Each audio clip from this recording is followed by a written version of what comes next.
Hi అండి, అందరూ ఎలా ఉన్నారు? ఈరోజు మన వీడియోలో ఈజీగా సింపుల్గా టేస్టీగా ఫిష్ ఫ్రై ఎలా చేసుకోవాలో చూసేద్దాం. దానికి కావాల్సిన పదార్థాలు ఉప్పు, కారం, పసుపు, గరం మసాలా, ధనియాల పొడి, కార్న్ఫ్లోర్, నూనె, అల్లం వెల్లుల్లి పేస్ట్, పచ్చిమిర్చి, కరివేపాకు. ఇది ఎలా చేసుకోవాలో చెప్పేసిన తర్వాత మీకైతే ఈరోజు కూడా ఒక మంచి కథనైతే చెప్తానండి. దానికంటే ముందు ఫిష్ ఫ్రై ఎలా చేసుకోవాలో చూసేద్దాం. ముందుగా నీట్గా క్లీన్ చేసుకున్న చేప ముక్కల్లో ఉప్పు, కారం, పసుపు, ధనియాల పొడి, గరం మసాలా, కార్న్ఫ్లోర్, అల్లం వెల్లుల్లి పేస్ట్, 1 టేబుల్ స్పూన్ ఆయిల్ వేసుకొని బాగా కలుపుకొని ఒక 20 మినిట్స్ పక్కన పెట్టేయాలండి.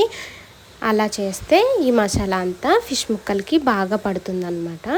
తర్వాత ఒక పాత్ర తీసుకొని ఆయిల్ వేసుకొని నిలువుగా చీల్చుకున్న పచ్చిమిర్చి, కరివేపాకు వేసి కొద్దిగా ఫ్రై అయిన తర్వాత ఈ చేప ముక్కల్ని అందులో వేసి మీడియం ఫ్లేమ్లో పెట్టి బాగా ఫ్రై చేసుకోండి. అంతేనండి, మనకెంతో ఇష్టమైన రుచికరమైన ఫిష్ ఫ్రై అయితే రెడీ అయిపోతుంది. ఈరోజు కూడా ఒక కథ చెప్తాను. అనగనగా ఒక గ్రామంలో గోపి అనే బాలుడు ఉండేవాడు. వాళ్ళ తండ్రి ఒకరోజు గోపిని పిలిచి పక్క ఊర్లో ఉన్న స్నేహితుడి ఇంటికి వెళ్ళు, అతను ఒక పెట్టె అయితే ఇస్తాడు, ఆ పెట్టెని తీసుకొని జాగ్రత్తగా ఇంటికి రా అని చెప్తాడు. వాళ్ళ నాన్నగారు చెప్పిన గుర్తుల ప్రకారం గోపి అయితే వాళ్ళ తండ్రి గారి స్నేహితుడి ఇంటికి వెళ్ళి ఆ పెట్టెనైతే తీసుకుంటాడు. అయితే వాళ్ళ తండ్రి గారి స్నేహితుడు ఇలా చెప్తాడు, జాగ్రత్తగా వెళ్ళు గోపి, మార్గ మధ్యంలో దొంగలు ఉంటారు అని చెప్తాడు. అయితే గోపి వాళ్ళ ఇంటికి తిరిగి వెళ్తుండగా ఒక దొంగ అయితే గోపిని వెంబడిస్తాడు. అయితే గోపి కొంచెం వేగంగా నడవడం స్టార్ట్ చేస్తాడు. అయితే ఆ దొంగ కూడా తన వేగాన్ని పెంచుతాడు. ఇది గమనించిన గోపి ఏం చేయాలా అని ఆలోచిస్తాడు.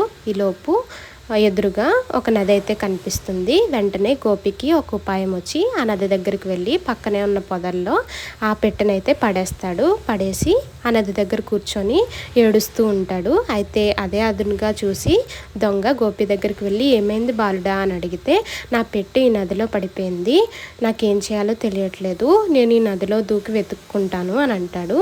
అయితే ఆ దొంగ వద్దు నేను వెతుకుతాను, నువ్వు ఇక్కడే కూర్చో అని చెప్పి నదిలోకి దూకేస్తాడు.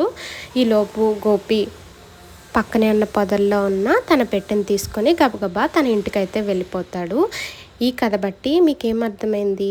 మనం ఏదైనా ఆపద వచ్చినప్పుడు కంగారు పడకుండా ఆ సమయస్ఫూర్తితో ఆ ప్రాబ్లమ్ని ఎలా సాల్వ్ చేసుకోవాలా అనేది చూడాలండి. ఇక్కడ గోపి కూడా తన సమయస్ఫూర్తితో ఆ దొంగ వచ్చాడని భయపడకుండా చక్కగా ఆ ప్రాబ్లం నుంచి అయితే బయటపడతాడు. మీకు నచ్చిందా? అయితే బాయ్ అండి.